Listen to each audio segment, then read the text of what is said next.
Aloha, and thank you so much for joining Wisdom Dialogues with Hope Johnson.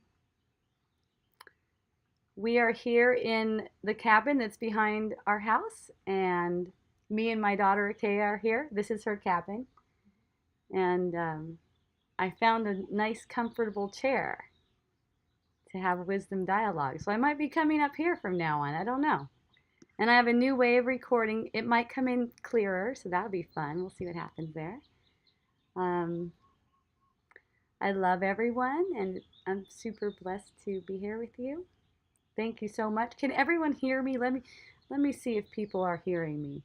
Raise your hand if you can hear me. Yay. Okay. Wonderful. So I have a question already. Well, for one thing, Lori wants to know what happened. So I guess I'll just get that out of the way right away.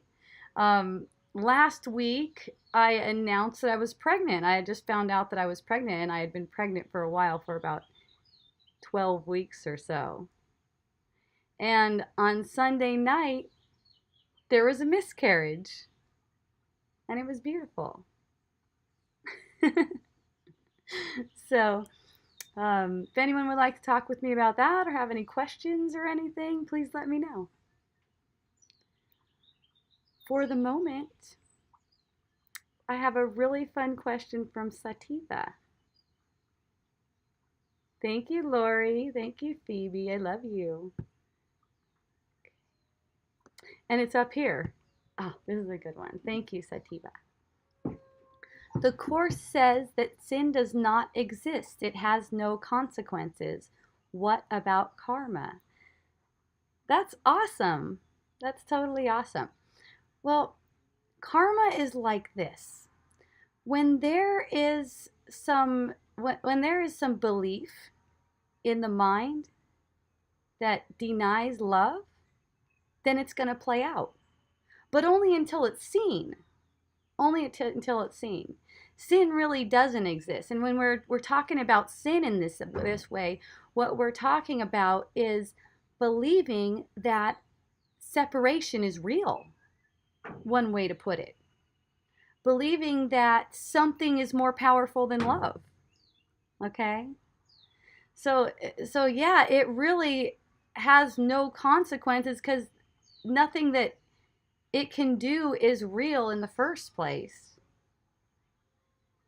But that sense of punishment is sourced in misbelief, let's say. Believing as if we're separate from the source, as if love isn't all powerful. That kind of thing. But karma, as it's put, it doesn't have to be played out. It doesn't have to be all played out. It just automatically, mechanically, is one way I like to put it, gets played out. Okay? Unless it's seen, unless the cause is seen. And that's all that needs to happen.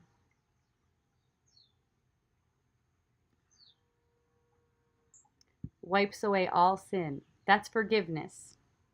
That's true forgiveness. It's not trying to separate the effect from the cause. One way, that's the way the Course puts it. Okay. It's not trying to say that belief didn't cause it. Like the sense of victimization is caused by some circumstance or something that happened in the world or someone else. Okay? Let me know, Sativa, if you'd like me to elaborate more on that one, or if you would just like to write anything else out, go right ahead. Okay? Thank you.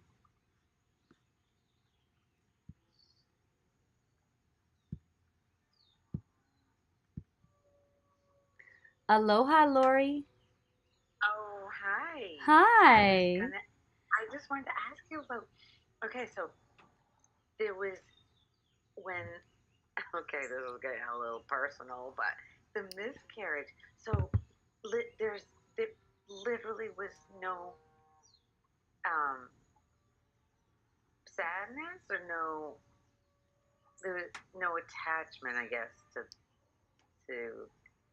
the fetus or the baby or whatever you want to call it. Sure. Well, sadness is something that arises. It's one of something in the range of emotions that we experience. But Right. it doesn't mean that I'm sad. Like I myself am not capable of being sad, and neither are you or anyone else. We just identify with a feeling. So sadness is so beautiful when it doesn't have an identification with it. It just arises, it's experience. Relief is there too. It's not like that's not there too. Right, right, Everything can be present. right. Because That's there's no all. guilt with the relief. Yeah. Sure, that you can attach that to it, whatever. But Because go ahead. there was no attachment to a so-called baby that was going could have been born in the future that was Sure. not. Yeah. Oh Sure. It's like boy. it's like that part of myself, that part of myself, and and this part of myself is a way to say it, even though it's not really in parts. Um, are relating, and still we're communicating. It's not like that is gone. It's like that's it. That's changed everything. It's not like it's What? not like we're What? separate. It's not like we're separate. It's not like we separated.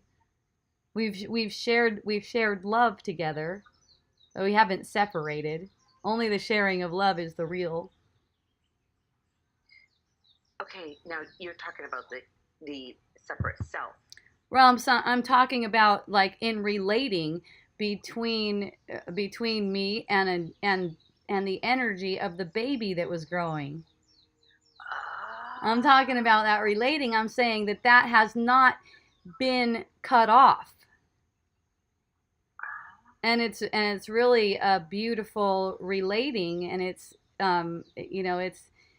very opening and loving, and it's wonderful. I'm just in gratitude. Really? Yeah. Wow. It Because go it's and not you a know what? It goes like story. that for anyone. It goes for that for anyone. That includes bodies that are walking around, that seem to be walking around on the earth. They're never gone. You don't need a body to communicate. That's one of the ego trips. Mm. You don't need that. It's not Well, necessary. I I remember I lost a baby at 12 weeks in between my two boys, and oh my God, the sadness, the guilt. I thought I had done something. My aunt had made me some mustard pickles, and I had eaten so many of them. I thought it was the pickles that That's made me great. lose. That's a good one. I think about it now, it's ridiculous, but it was searching for anything that I could have done to make this happen. Yeah, exactly. Mm. Exactly. Yeah. And it's like when when you're when you're aware of that, it can't do anything. It can't have any kind of power over you. Okay. So What? so so all these it just these kinds of thoughts that are looking for your guilt. Yes. Now it would. I think it would be different. Huh? Like my nephew was here this past weekend.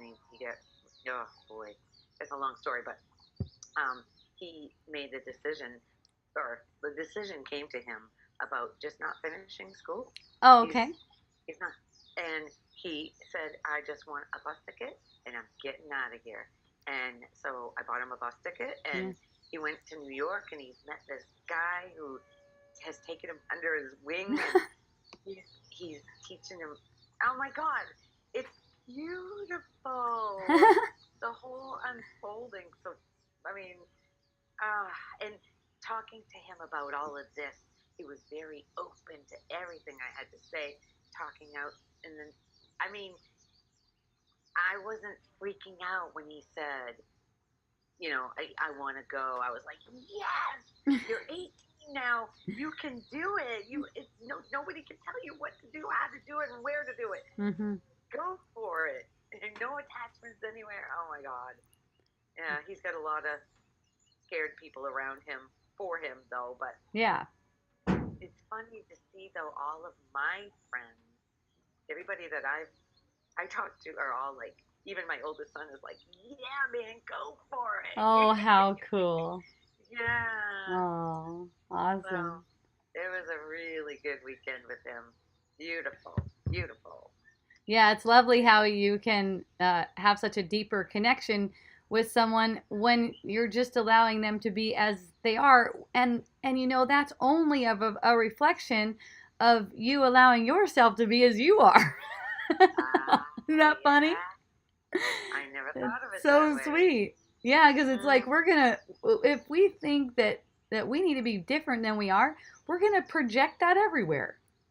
that's true. That's Tell true. everyone how they should be doing it.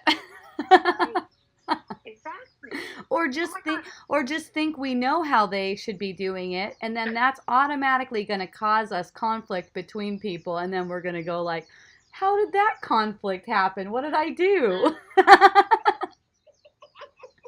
Isn't that funny? No. Yeah. Beautiful. Yeah. Oh my God. This whole life thing is just so amazing. Oh my God. Yeah. I'm in awe, really. Yeah.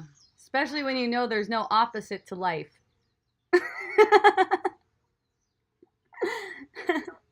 And it's really No, amazing.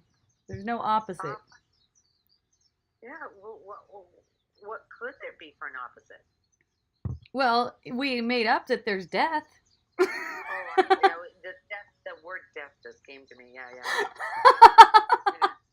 So I still think that I'm this body and mind. What's that? I still believe that I'm this body and mind. Well, that's not really true what you're saying. You're No. there are beliefs in the subconscious mind that are coming up to show that they're present. And if you're making them into something, then it seems like you believe something. But you never Uh, really do. You never really do. Because you know. that I'm not this. Yeah. Yeah. Yeah. And But so it's does still. everyone. Everyone knows. It's like this deep pretending. It's like it's like a subconscious will to pretend. And that will can't be superseded by divine will. That's one thing that's not going to go on.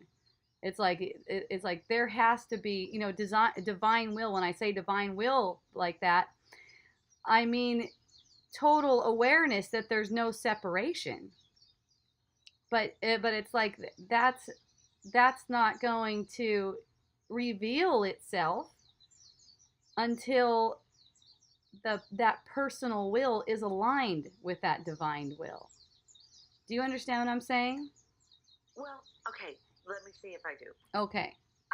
I realize clearly that I'm not doing any of this. Mm-hmm. Life, life is working through all Yeah. of this. These beliefs and what has changed here is none of my doing. Whoever me is, it's not conscious. None of Uh-huh. this is conscious. Uh-huh. So, but but what you were saying about, well, maybe I guess I don't know exactly what Yeah. you were saying. Well, it's like this. If you are coming under the impression that you believe in illusions, okay? If you're Yes. coming under that question in your mind, then it's time to apply forgiveness, is one way to say it, which is basically just opening to let me see. because there's a real unconscious or subconscious one. I don't really know the difference between those two. I use them interchangeably, but but it's like this desire to not know, to be fooled, to pretend. Okay, when the desire to pretend comes up in a form of an emotion that we're identifying with, that's the moment where it's a choice. It is a choice true in the illusion, and it walks out of the illusion. It's the only choice when forgiveness is chosen that doesn't make more illusions. Okay, it's an illusion too, forgiveness. It is. But it undoes everything else. So, what are we forgiving? Well, when you put it that way, that's when you put the question that way, that doesn't speak to true forgiveness already. Because it's not a matter of what are we forgiving like that. It's a matter of seeing that whatever we're believing has no basis. It has no basis. And see that the forgiveness is not something that we actually do. It's something that we choose. It's a willingness to see in that moment. Okay, it's willingness to see in that moment. And to see. I'll give you an example. Okay, so when I was having the miscarriage experience, the pain was getting pretty intense. It was feeling pretty intense. And I knew for sure that the pain was not a result of the miscarriage. Okay? I was sure that the pain is a result of fear. Okay? All right? So what happened was when it was really, really cramping and feeling really intense, noticing what is going on, like all the feelings and what's happening. And even like getting on my knees and being like, let me see. That's all. Let me see what it instead of, that choice comes super easy for me because the mind projecting, I cannot tolerate the mind projecting. And the whole time this pain is going on, I'm seeing the mind projecting. And I'm seeing the temptation to follow along with a victim story. Okay? So there in that moment, that's the moment where there's either a willingness to see or not. I'll tell you, 4 years ago, I had an abortion. And when I had that abortion, I was not willing to see. I was completely in victim mode about everyone. I was projecting for my husband. I was projecting for my body for like betraying me, and so this miscarriage that happened right now it's like there was so much more willingness, and still all there is to do is see that, because that's what goes on. It's like there's no tolerating these ideas that we're a victim. That come up, yeah. Exactly. And when they're coming up in that moment, when they're coming up in a moment like that, they're coming up really strong like that. It's very powerful. It's a very powerful, transformative, energy transmuting experience. Of hope, losing a baby. Oh. But well, of all these built-in beliefs that are basically running the illusion. Okay, and seeing when what's going on in the subconscious mind is seen, then that's how it gets healed. And it's like, instantly there was almost like an instant picture for me where it was at the most intense point. It was almost like a picture for me of a whole bunch of different thoughts and I could see the cause and effect immediately. And then as soon as that happened, I got up, went to the bathroom, something dropped out, and all the pain was gone. Wow. Yeah, and I went to sleep. And it was a beautiful rest. No kidding. Yeah. Now that's what I mean about the choice. That's what I'm talking about. I'm talking about when a thought that comes up, like that fucking husband of mine. Why doesn't he get a vasectomy? That's one of them. and not I could feel that fire in that too, but not buying into the temptation, really more like let me see. So then you're just looking at these thoughts from a very objective standpoint and not buying into them, and that's healing. That's Okay. beautiful. I'm gonna use that. Let me see. I'm gonna use it. Yeah. Yeah, instead of chasing thoughts around, it's like I was just like on my knees asking, and really, what's been seen too since that it's like anything that happens, any kind of circumstance, any kind of upset, something that seems like a cause for anxiety, anything like that. All there really is to do, and I've been saying this all along, but I feel it so much stronger right now. All there really is to do is pay attention and feel. Pay attention and feel. Yeah, that's it. Yeah. That's it. Pay attention. Yeah. Um, Yeah, because you can feel everything, and that's the healing. Yeah, because all those feelings that we don't want to feel come right from childhood that needs to be healed.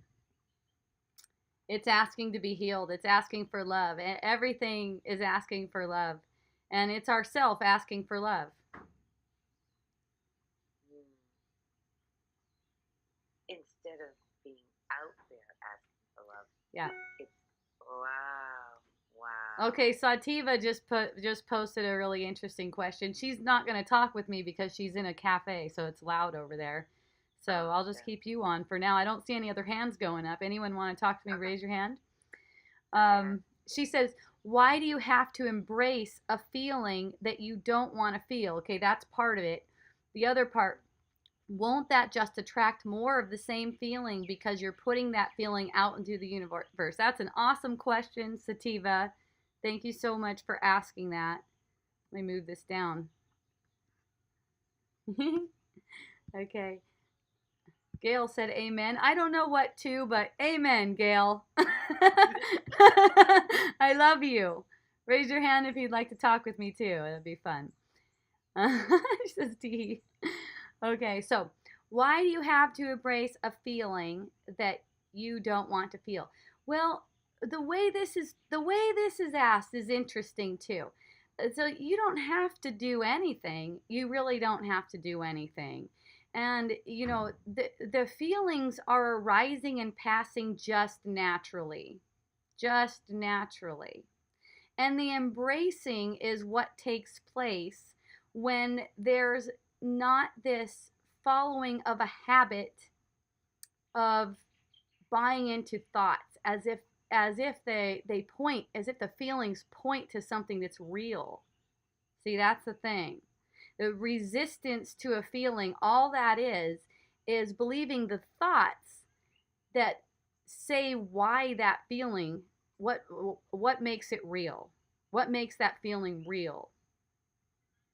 It's a thought. So say for instance the thought that every time, here's one that came up for me, just to give an example: sex leads to pain. Sex just leads to pain. There's no way around it. Of course, that's not one bit true. I'm not saying it like that. But but there's a feeling that comes with that, okay? There's a feeling that comes along with that. And resistance to the feeling only happens when it's making that belief real. That's how to resist a feeling. That's really how to resist a feeling. Okay? To say that this is the reason. A lot of the times it's very, very unconscious, where it's like that this is the reason. People don't realize that that's what's going on. But like when you feel an uncomfortable feeling, like, oh, that feels like shit, thinking that sex leads to pain. That feels like crap. But not seeing what is actually making you feel like crap is a belief that's not true. That's all. So that's where embracing just automatically happens, and that embracing is compassion. That embracing is love, and it's all love for yourself, because that's all there is. Okay? Won't that just attract more of the same feeling because you're putting that feeling out into the universe? Okay, you don't put the feeling out into the universe. You don't do that. Here's where you have a choice. You can re-believe the thoughts that cause that feeling to manifest, and then that's basically causing more of the same thing. Feeling it is not, it's neutral. Feeling it, you're gonna feel it anyways. Yeah, you might not feel it deeply. Might not feel it. You might feel it more on the surface, which it can actually be more painful because it leads to more and more painful experiences. But it's not a problem to just feel. That's not gonna cause anything to go on and on, because I am sitting with a feeling for months and it's not going away. Okay, that I understand that. I totally understand that. You know, this I've experienced this too. This way of sitting with a feeling, okay? This way of sitting with a feeling, it has an agenda, it has an intention. And here's the thing about having any kind of intention, and that is that the opposite intention is working in the subconscious mind. It's being pursued by the subconscious mind. Okay? So sitting with something, wanting it to go away, is a way different energy than sitting with something in communication. It's a way different energy. There's not any kind of desire with this for it to go away. Okay? There's not any kind of desire of it for any kind of outcome or anything like that. This is a different this is a different way of feeling. This is a very different way of feeling. If it's feeling with the intention to make it go away, that's still resistance. It's not wanting, which is basically the same as wanting. I'm sure you've heard it. It sounds kind of cliche. The universe doesn't hear the negative. So yeah, it's just drawing in the same thing. The feeling is transmuted. This is how I experience it. The feeling is transmuted when there's no even attention on that thought that wants to get it to go away. There's no attention on that. It's more like, um, the attention is just going toward seeing right now, just right now. And that's with anything that comes up. Even the thought that says, I want this to go away, when is this going to go away?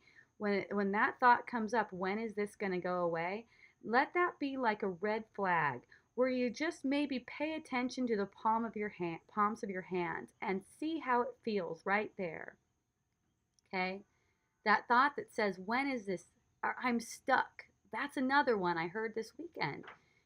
Someone came up to me and told me they were stuck and they want to come over. So, it's like it's like you can't be stuck. You can identify with a thought that says you're stuck, but you're not anything that can be stuck. It's only right there in that moment. It's only right there. There's a feeling associated with that. There's a feeling associated with I'm stuck, or when is this going to shift. Feel it. It just puts your attention. In my case, what's been really eye-opening is just putting my attention right to the palms of my hands, and or the bottoms of my feet, and just feeling what it feels like right there while I'm communicating with that kind of energy. Okay? Everything else works itself out. It's really easy like that.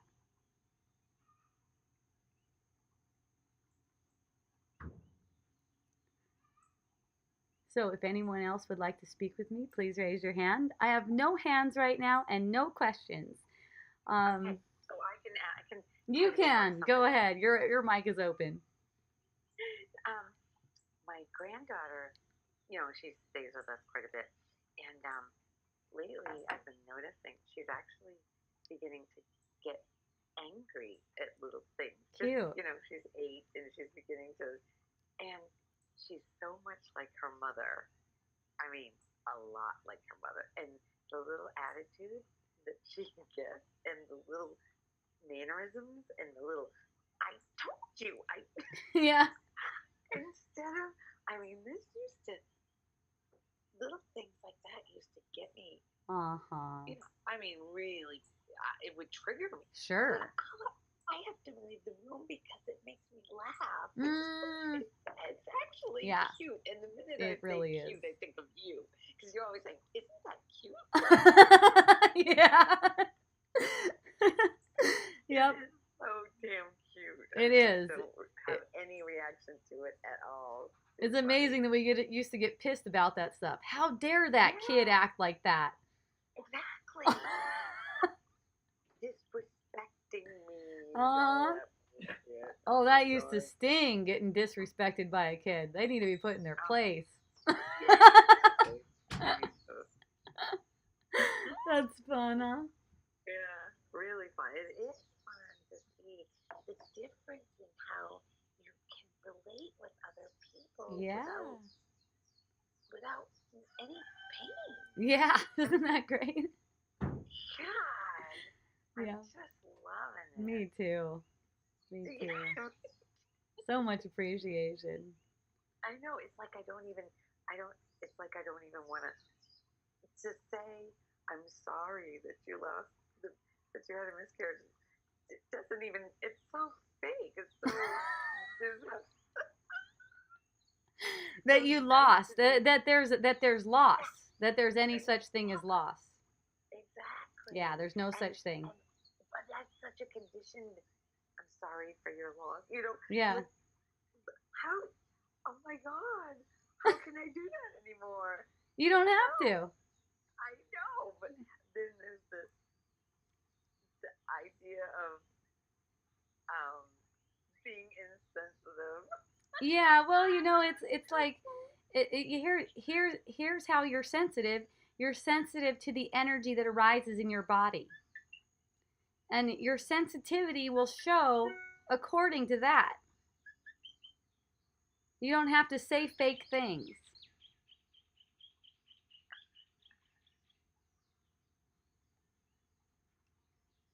Huh. You understand that? You really don't have to do anything. When you think you do, that's where the energy gets like muddled, let's say. Okay, good. The energy gets confusing. It gets back to the Maya. Like, what should I do? Yeah. I'm not sure what to do. Nothing has to be done. Right. Nothing. Yeah. So when the more sensitive you get to the energy fluctuations in your own body, the more sensitive you could be in relating. And it won't be that fake sensitivity. Oh, I'm so sorry for your loss. It doesn't seem right for me anymore. Yeah, you can't feel that. I know. And you know what I'm doing now on Facebook? What? Instead of saying anything like that, I have to. There's that, the stickers. Yeah. I put that little. It's a little character that's holding a flower, but at the top is a red heart. Aw. It's really cute, and it's just a little figure holding a heart, and that's it. That's beautiful, and that feels authentic. It does feel authentic. Mm-hmm. It does. Mm-hmm. Nice. Without saying a word. Yeah. Yes, beautiful. Funny. All right. Well, I got a couple hands now, so it was beautiful hanging out with you. And please feel free to raise your hand again if you'd like. Okay. I love you, Lori. I love you too. Aloha. Going to Molly. I see your hand too, Gail. I'm excited to talk with you. Molly, I've opened your mic. Yay, and I see you coming on. Are you there, Molly?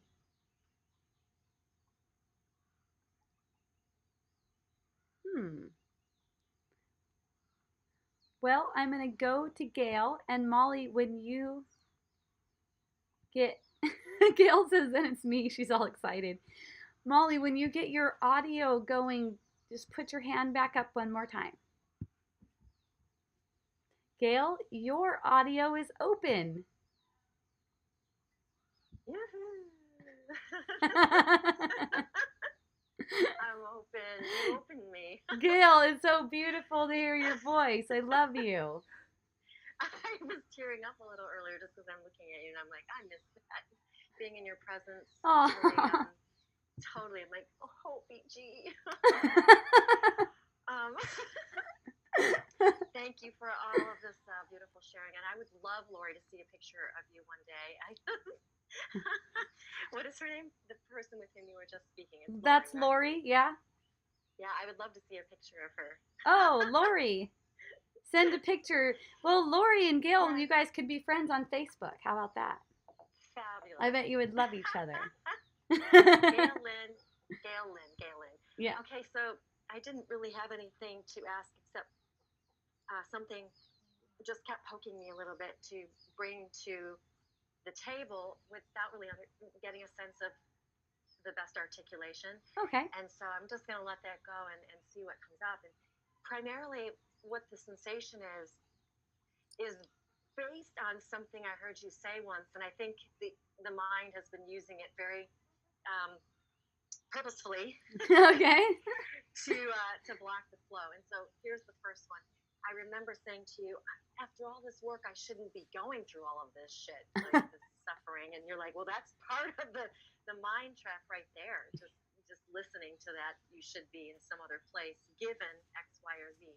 Sure. So that's one piece. But the part where I really find, I guess, is waylaying this, the opening, the return to innocence, if that's the best way, if that makes sense. Okay. But the bottom line is something you'd said to me or to others. I hear it being said, and that is, like, you can't help what's happening to you. Life is just happening, and there's no choice, nothing to manifest. It's just happening, and therefore you need do nothing. Mm-hmm. So there's something that switched for me that said, I do nothing. I don't have to work out. I don't have to eat right. There's nothing.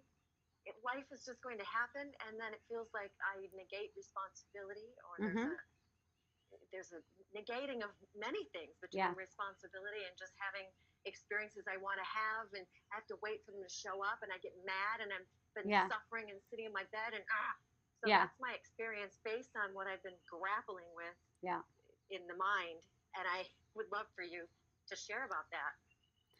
Okay, well, I see that there's a lot of wanting. Okay. So it's like when there's all this wanting going on, it's like you are still trying to do something.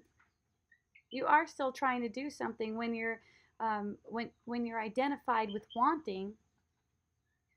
That's still trying to do something. So now it's like there's this identification with wanting, and then there's the subconscious mind working the total opposite intention, and yeah, nothing seems to move.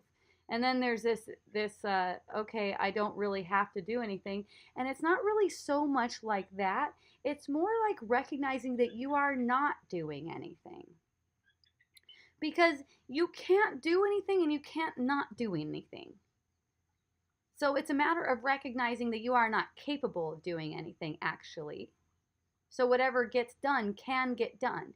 And see, when there's openness like that, then whatever the subconscious mind, whatever the way the Course in Miracles puts it is it calls it magic. Whatever kind of magic, which means maybe a specific diet or whatever, your mind needs to create the illusion that you're healthy. might just go ahead and play out. But it's still like given up to awakening, or given up to the Holy Spirit is another way to say it. If there's willingness to let it play out however it plays out, knowing that it is quote unquote magic. Do you see that? Yes. Do you hear the mind going, no? Yeah, so it's almost like there's this stubbornness that goes, I'm just not going to do anything then, since I'm not doing anything. And then that's a more identification. So remember, everything that you perceive, everything that you know is considered life, is projected from the same energy field that projects your body. So if there's willingness to pay attention to that energy field as the actual cause of everything that you're perceiving, then that's where the healing happens. But so, you know, just saying like as an individual that you don't have to do anything, that's not changing the energy body at all. It's noticing that you don't do anything, and that whatever you're perceiving is actually projected from the energy body itself. That way cause and effect come together. When cause and effect become one, that's healing. They become one in your mind. They're not separate in your mind, because they are one. They're not really separate, cause and effect. Cause meaning the balance of the energy body creates the effect, which is every perception. So in your mind, when cause and effect become one, that's healing. When cause and effect are being kept separate, meaning you don't want to see what the real cause is because it must be something else. It must be something else. It must be the fact that you seem like you're not doing it right, or you're not getting what you want, and stuff like that. Mm-hmm. Like you're not getting what you want is the reason that you're feeling like that. That's the falsehood. And you know I've enjoyed that, don't you? Yes, I do. And I enjoy you enjoying that. And I know when you're ready to give it up, it'll be gone. Yeah. Play that one out to the nth degree. It's ready to burn off. It'll do so. And thank you for all of that. I'm always exceptionally grateful. And if I may add, sometimes I'll be swinging in my hammock and not only missing you while I'm in my hammock, but remembering you there, and it's a beautiful essence that you always have around my spot, and your physical form is always welcome to be here. You know that, right? I'm excited. I just started feeling motivated to go over there while you're talking.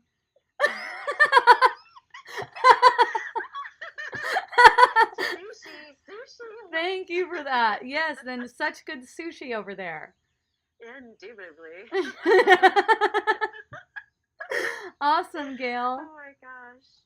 So, yes, thank you. I just love you so much. I love you, Gail. You look like one radiant bad motherfucker over there. I gotta say, I feel like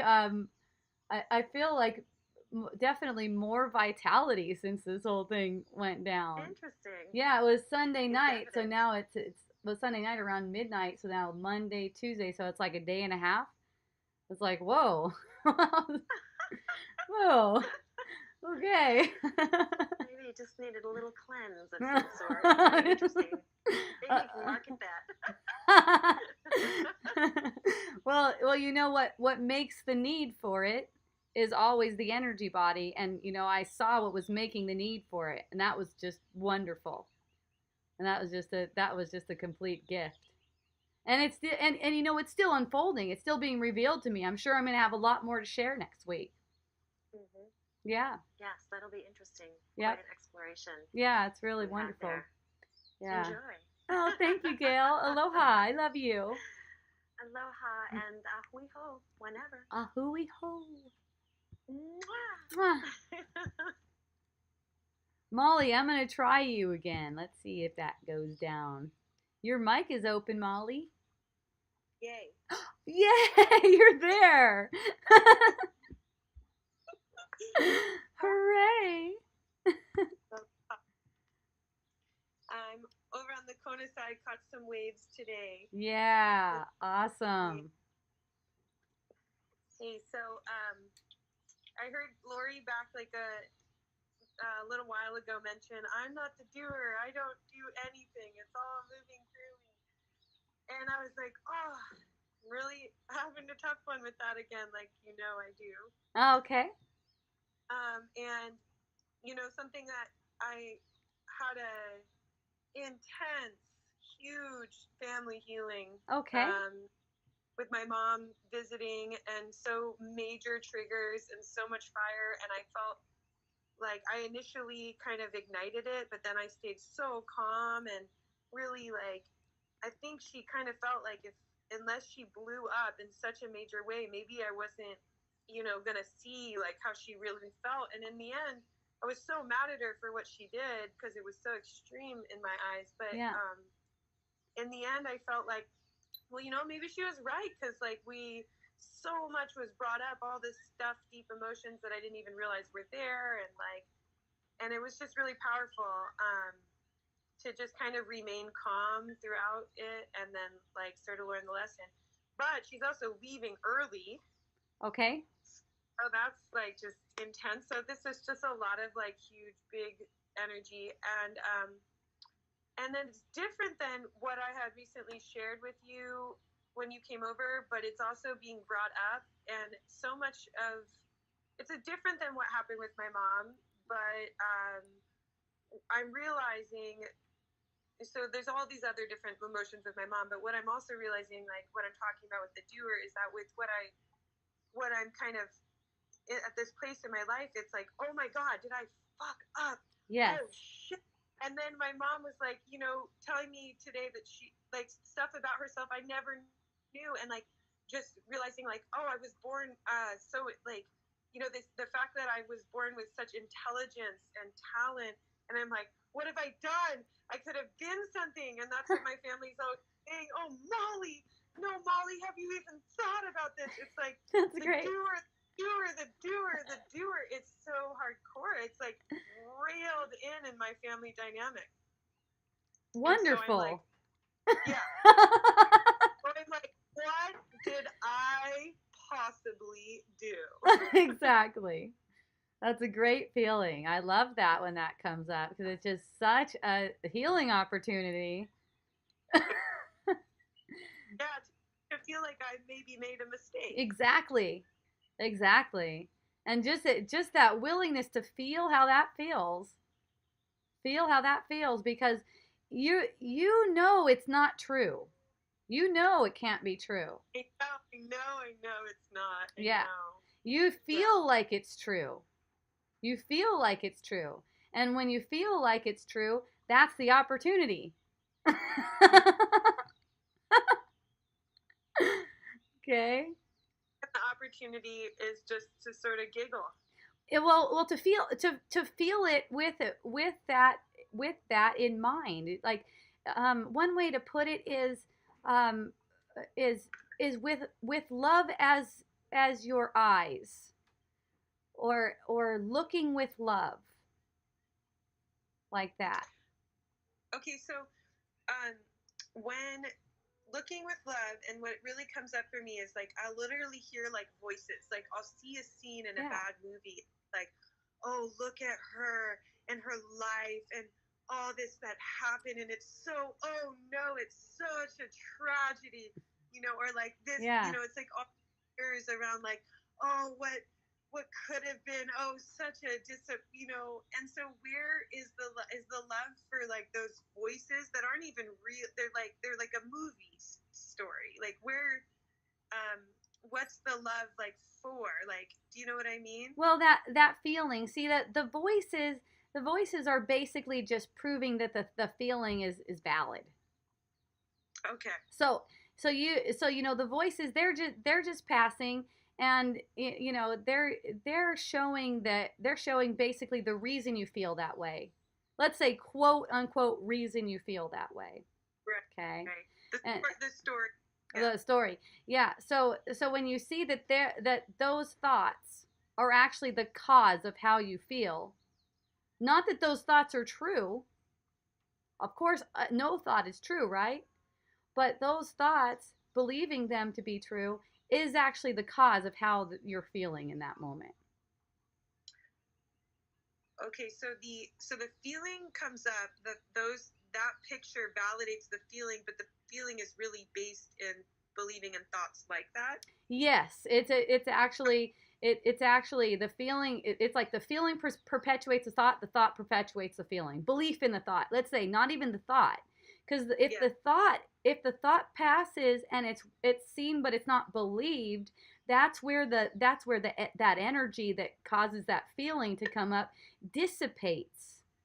That's where it dissipates. I totally learned that in Vipassana from practicing Vipassana. Like any kind of sensation, Vipassana is a kind of meditation, in case anybody didn't know. It has to do with paying attention to the body. Like any kind of thought and sensation would come up, and there would just be a willingness to sit with the sensation and not be believing in the thought. The next time that same kind of pattern came around, it wasn't as intense, and it just kept on getting less intense and shorter. And that's even though I don't specifically like do a Vipassana practice at this point, it's like that's just automatically applied to anything, because it's been recognized that that's really how healing happens. It's an ongoing thing. These thoughts need to be re-believed to stay alive. They have no life of their own. They live off of our life force. Our life force is kind of like taken from our energy body and given over to a thought pattern when we're believing it. You see what I'm saying? Yeah. Okay. So I kind of feel like I've been doing that. Like I've been like, wow, that is interesting. Mm-hmm. Like I maybe haven't been feeling it to the fullest, but I've been more like, whoa, look at that. Yeah. Whoa. Yes. And so the underlying feeling is probably fear. Oh, always. Yeah. And you'd say fear and guilt. Right. That's really big one too. I did something wrong and I should be very, very afraid of the consequences. Yeah, and basically that sets up punishment in the mind, but only if you believe it, not if you just feel it. The feeling just tells you that whatever you're thinking is not going anywhere you want to go. Right. That's all. Okay. No way. Not at all. So like not me at all. And then people like, oh Molly, no way. Like it's really sweet. They're like, I'll just take a picture of the worst case scenario, and they're like, no, but it's I guess it's like it's kind of like I don't know. I guess it's just that nagging fear that is still wanting to be resolved. Yes, and that's the thing. If any of it's taken as true, then that's how it perpetuates itself. And Yeah. I've experienced myself taking it true, and then not and then realize, whoa, I'm taking that as true, and kind of like capitulate back and forth like that for a little bit. In fact, yeah. I did that one time for a whole night long. But man, in the morning everything was different. Everything was completely different. I thought I wanted to kill someone all night. That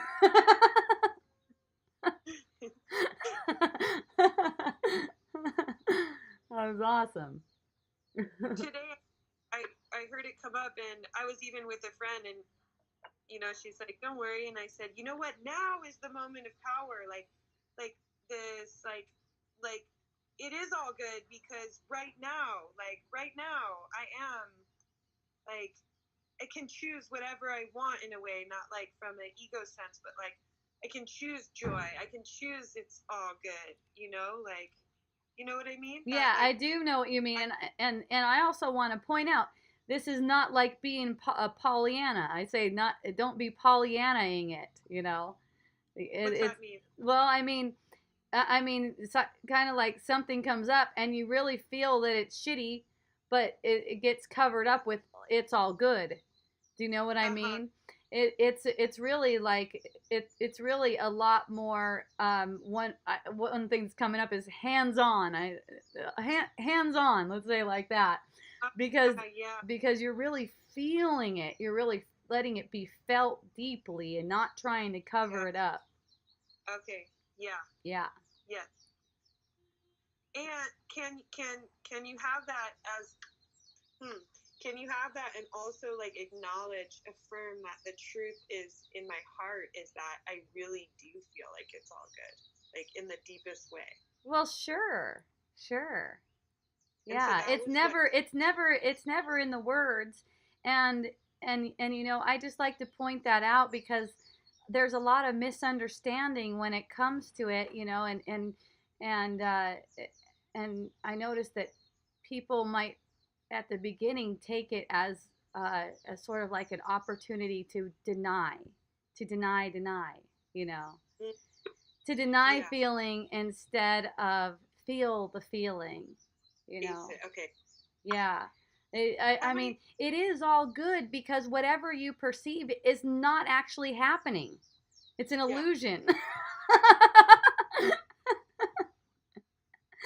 That's it. How many times do I have to hear you say, feel the feelings? That's why I keep on saying it because the habit is to go to the thoughts. Totally. Yeah, and a lot of the times and it's like that has to come back in my own mind too. It's like kind of like, the way the Course of Miracles puts it is offer your mind for healing. Offer your own mind for healing. So it's like it's almost like it's just kind of like offered up because the habit is to go into thought and try to resolve something, and it's like, oh yeah, and I tell you, as time seems to go on, it gets more and more automatic that my mind is sort of like surrendered for healing. Let's put it that way, instead of trying to find the solution in thought. And or trying to like with the case of my mom, like trying to get the other person to do that. Yeah, especially that's a big red flag too. Anytime you want to get the other person to see something, to recognize something, anything like that. I mean, I noticed that come up too when I was visiting my mom. It's like, wow, it's like sometimes she'll say something and an energy will rise in me that just it's kind of like I could feel that it's not coming from love though. Because I could feel this intention, let's put it, to get her to see. And that's not a loving energy. Yeah, it's to fix. Yes. Like the energy fix. Yes. Yes, like she shouldn't be seeing it that way or something. So that would be a big red flag for me, and kind of like I recognize myself just kind of like backing off the whole thing until peace is restored in my own energy field. Mm-hmm. I noticed that a lot, like in my own experience.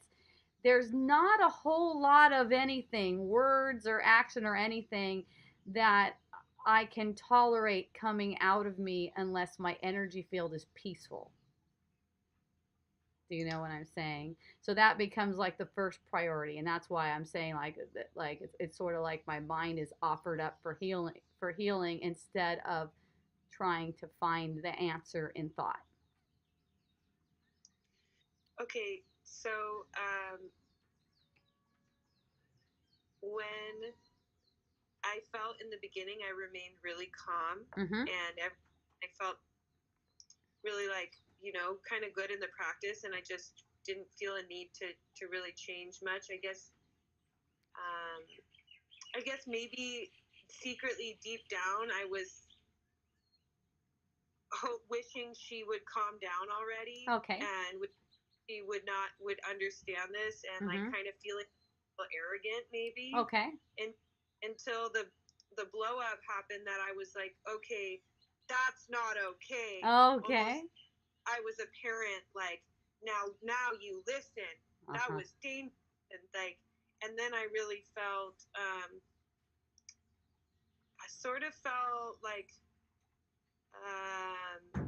gloating. I felt like I'm okay. I don't, if I think I'm making sense. I hope I'm making sense at this point. Let's just go for it. It's like I think I felt all satisfied in myself at that point. Okay. That she had taken it to such a place of that I could then be like on top of I could be the more spiritual one, the calmer one. And look at how calm I was. Look at how much work I've done. Look at how rational I am. And my thing about I've done so much work on myself. That's so awesome, Molly. You're so awesome for sharing that. That's amazing. Yeah. Yep. Yeah. So you see that. And there's no difference if anything comes out of her physical appearance or yours. It's no different. That's a thing. Because there's no individual like that. And yeah. Yeah, and nothing is wrong. It's kind of like, it's kind of like if a kid throws a fit, if a kid gets angry and throws a fit, just like having that space for them to be angry and hold a fit is so healing. That's what I notice. And that's the same for anyone. If anyone comes to me in anger or anything like that, there's just this space for them to have that experience. And without resistance, my experience has been that everybody calms down. I haven't experienced different from that yet. I would share it with you if I did. So I guess I was just put in a situation that was really uncomfortable, and I didn't know what to kind of do. And she really put me in a really, really uncomfortable situation. And then I was, worried, and I had to kind of act like, so maybe if a kid had like run away from you or something, right? Okay. You know what I mean? Yeah. So then you're like worried, and then you got to go like find them, and then like, you know what I mean? It's like, well, yeah, I hear what you're saying, and there's a couple things with that. One of them is she can't put you in any situation. That's not true. That's a belief, and that's going to cause a lot of pain and suffering if that's believed in. Okay? No one can put you into any kind of situation. No one can, one way to say it, create in your reality. Okay? That's impossible. And I also have experience with kids being missing and appearing to be missing. Like they're not in my sight. They're not where they said they were going to be. And it's always the same. It's always the same. It's always an openness and a willingness for whatever is transpiring. And that softens the energy everywhere around. It makes it more likely that you're going to find them. It makes it more likely that they're going to be unharmed, let's say. Because right. you know how you've heard violence, the word violence. Well, believing thoughts that emanate as themselves as worry is violence. Okay? But your ego could stay innocent because it's all done totally underneath the surface. Yes. An ego can look innocent even though it's going out murdering. Yeah. Okay, so there's no value in worry except to show you that the thoughts that you're believing in are not going anywhere you want to go. Not leading anywhere you want to go. That's it. It's not saying. Go ahead. On the flip side, if I experience my family, which is different than what came up with my mom, but if I experience other family members to be worried about me, I perceive family members to be worried about me. That's really rooted in myself believing in worry. That is yes, it's all you. It's all you, and yep. And I think worry is even valuable or even has weight. Why it's coming up. Yeah, yep. There's that, and then there might be resistance to someone being worried about you. Right. Yeah. So just let them be worried. Exactly. If they, yes. they are. Well, let everyone just be how they are. because they're all showing you the contents of your own subconscious mind. Everyone, there's nothing out of place. There's no one out of place. Yeah.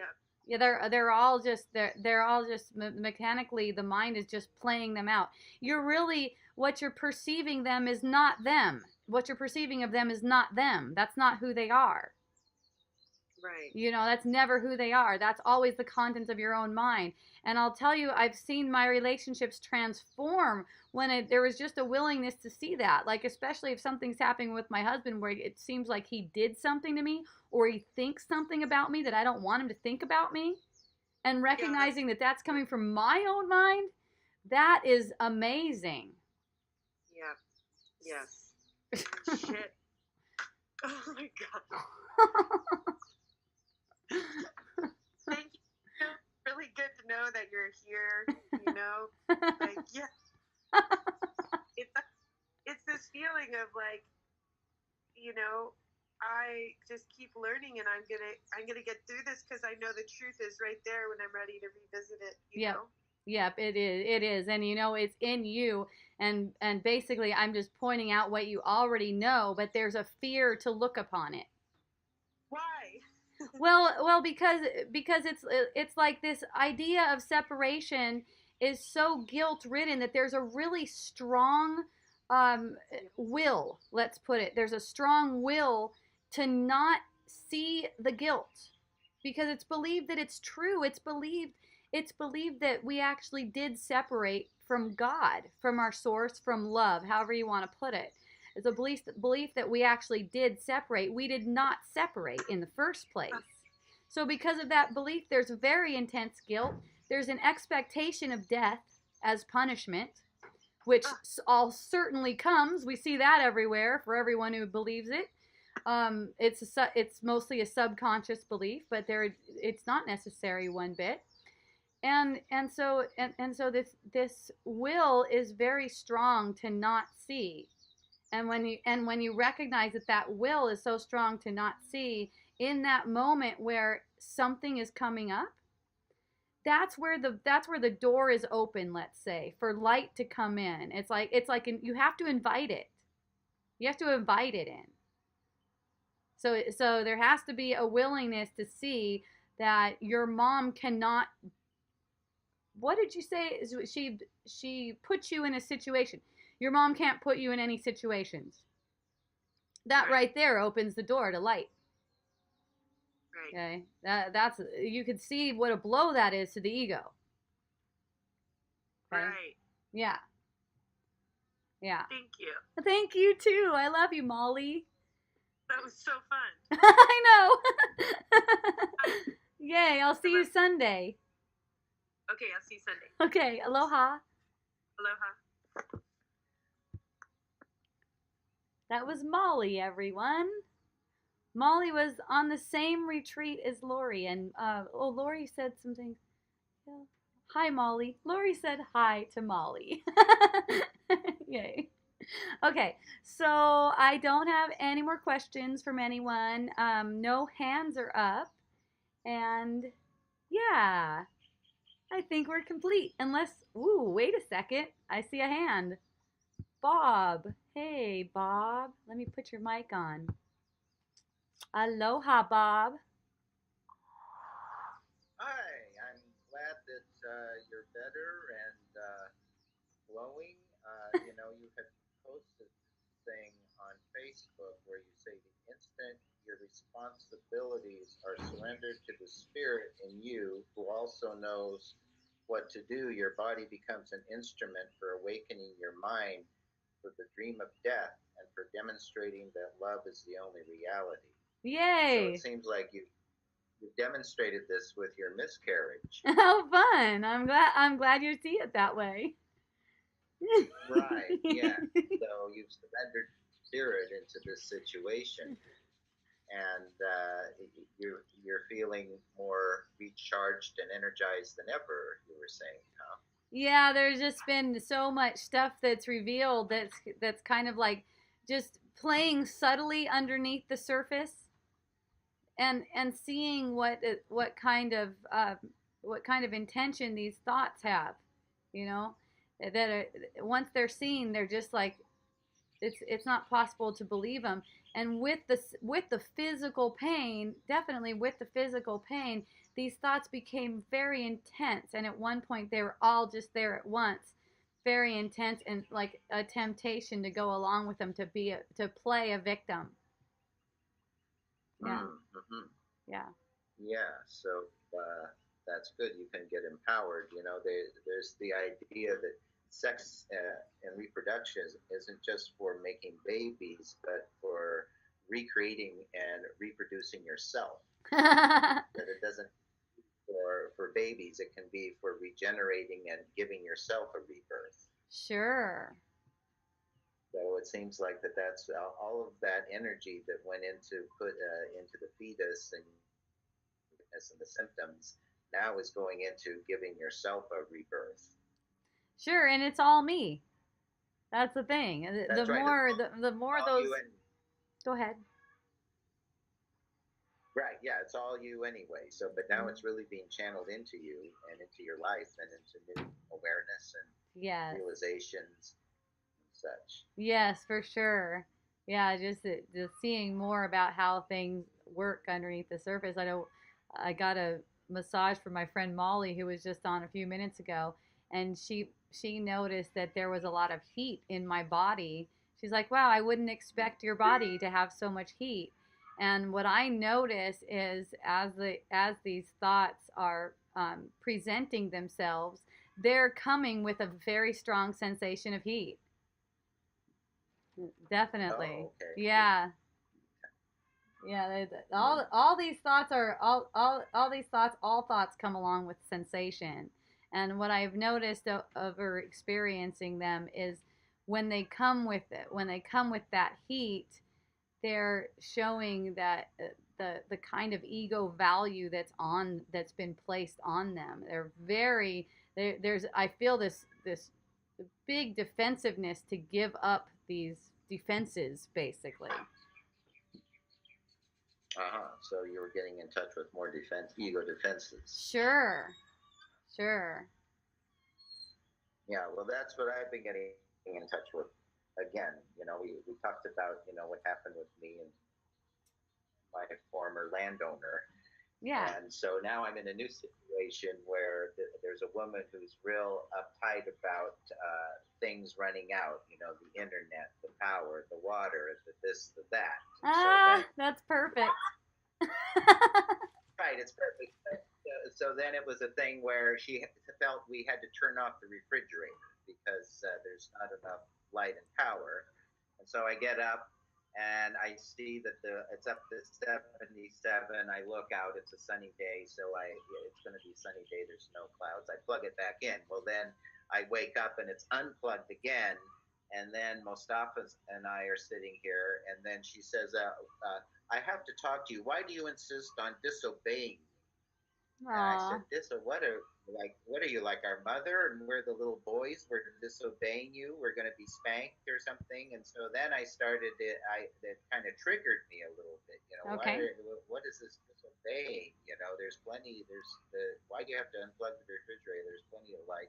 So anyway, but then I ended up hugging her and thanking her and thank you for helping me bring up my ego and seeing, how my ego wants to clash with yours and create this into a drama.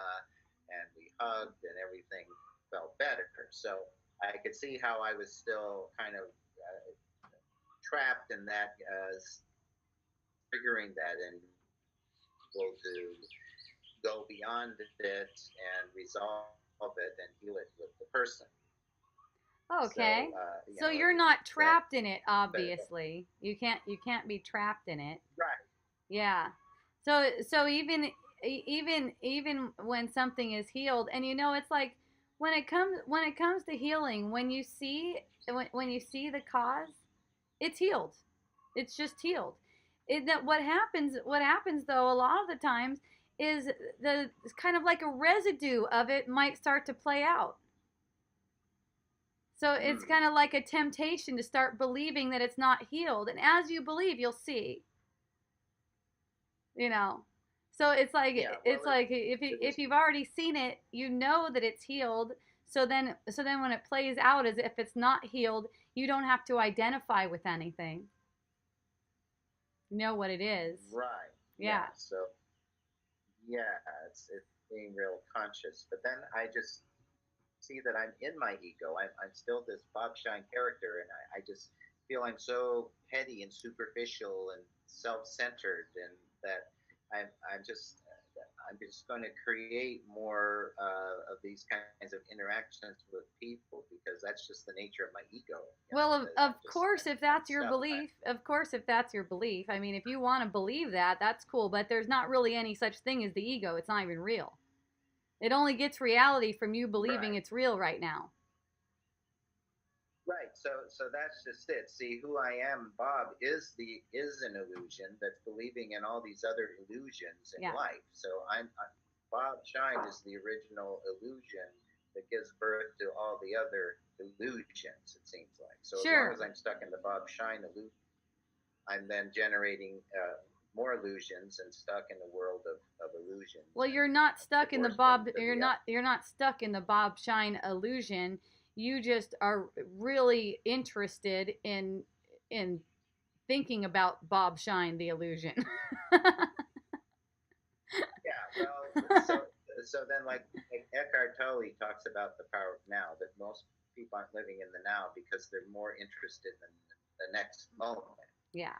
Like all these people that want something. Well, I'm not getting what I want in this moment. It's going to happen, tomorrow. I'm going to get, the job. I'm going to get the lover. I'm going to get, whatever I need to fulfill my addictions or whatever. You're so the ego self is always like it's based on the past. On who you are is based on your memory of who you are, your accumulated knowledge and information and memory, and then that gets projected into the future. And so you're always just living on the surface. You're never going deep into the now moment, which is the reality and the truth of life. You're always just skimming on the surface, waiting for the next, gratification for your wantings and your desires and your hopes and everything. And so you're never really truly alive and present. And that's why the ego is always so superficial, just living on the surface, and has all these little petty problems. It Yeah, seems okay, like. okay, but the bottom line is that the ego isn't real. So when you keep on re-believing that you're stuck in an ego or there even is an ego, you know, you're just tying your energy body to that. Yeah. So all I'm doing with this whole dialogue I'm going on about is just perpetuating the very thing that I wanted to free myself There's of. nothing to free yourself from because it's not there. That's the thing. That's right. If you're really focused from from this now moment, as you're saying, this now moment, then no thought about Bob can disturb you. Then Right. those So thoughts have no power to disturb you except what you're giving them right now. And by the way, there's no other time to be in, and time isn't even the reality. I'm gonna put this another way. I brought this up. I think it was last week. I don't know, but I'm gonna say this again. It's more like time is the landscape, like it permeates everything. It permeates all of what we permeates all of what we perceive as space, all dimensions, everything. and and what's more truthful about what's happening is that is space is moving, and it seems like that it takes time to do that. Basically, the pictures are changing. The pictures are just changing in all the different dimensions and everything. Time is like the landscape that it seems to be moving across, not the other way around, as if it seems like it takes time to move through space.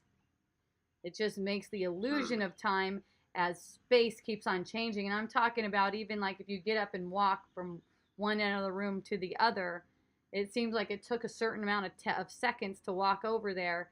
But that's just an illusion made up because the space is changing, and which includes the appearance of your body, your own physical body. The pictures are changing. That's all. And so there's no need to identify with a thought that says, I'm stuck in my ego again, that is the ego again. Any thought you can think, you just look at it this way. Any thought that you could think is your ego.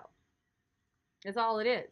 So any thought that says, I'm stuck in this, I have to get out of this. Again, it's not to be taken as it means anything, because as soon as you take it as real and try to get out of it, you just made it real in your mind. In your mind only. It can never be real. Okay? Right. So then it's not that, it's more of a not so much time, but a space consciousness. So then in like omnipresence, you're not imprisoned in your own little skull bone, in your own little thought process. You're open to the whole field of life, of awareness, of the energies and phenomenon of existence. Yeah. And you have space for spirit, for the miracle, for the magic to enter. Yes, exactly. When there's just a willingness to let everyone be as they are, even letting the thoughts be as they are. It's just that there's not identification with them. There's not making them real. That's the identification, my ego that I got to get out of. Bob Shaw. That idea that you have an ego that you have to get out of. Ego is not real. Right. That's right. Yep. Okay. Well, thank you very much. Thank you, Bob. Let us be in the space of love. Yes, I'm excited to see you Monday over there where you stay. It's such a beautiful space, and I really appreciate your hosting it. You're a wonderful host. Super sweet. Thank you so much. Okay, well, thank you very much. I love your new space there, too. This is fun, huh? Super comfy. All right. You got a nice comfy. Yeah. All right, aloha, mahalo. Aloha, I love you. Love you. Okay, so I think we are POW. That's PAU, as we say here in Hawaii. So I guess I'll let you guys know I have a special right now on Miracle Botanicals. 15% off all florals whenever you spend $65 or more. There's $65 or more in your cart. We have some awesome florals, lots of rare stuff too, and fun stuff.